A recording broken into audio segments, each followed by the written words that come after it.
Ce faceți, mă, băieți și fete? Probabil vă întrebați ce e cu oglinda mea de aia așa leșinată. Long story short, a pățit buba. Cum a pățit buba? Aici povestea e mai lungă.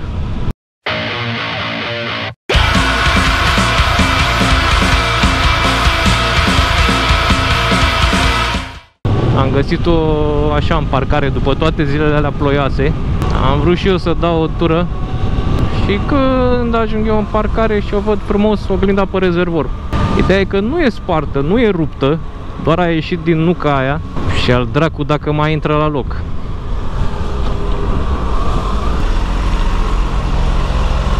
Mersi, mersi, mersi. Mersi fiindcă ești tu. Da, și până la urmă am făcut-o puțin pe detectivul și am aflat că ar fi venit și ar fi comandat un vecin mobilă și curierul care i-a adus-o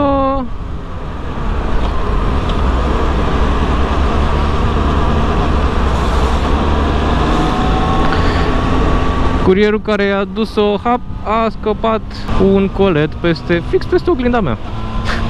Deci motocicleta n-a căzut, nu nimic, doar oglinda. Asta e, luăm alta.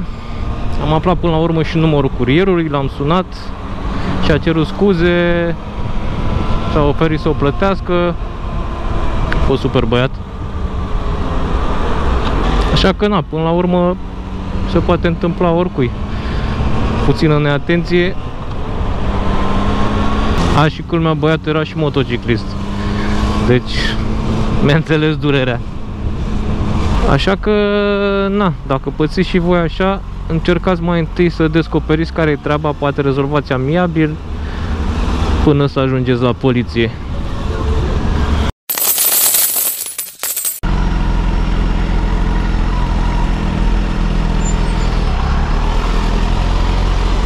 Mersi.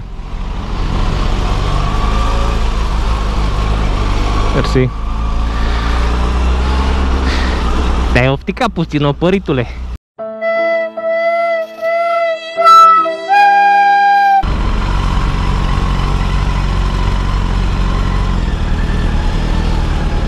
Alt opărit.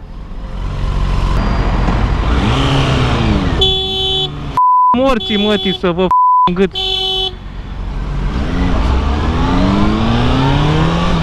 Da, băi, dragii moșului, de aici ce să vă zic, că taica sictir. Nu vă mai zic hai sictir că nu-i frumos. Hai să încercăm așa, până data viitoare, rock on, ride on.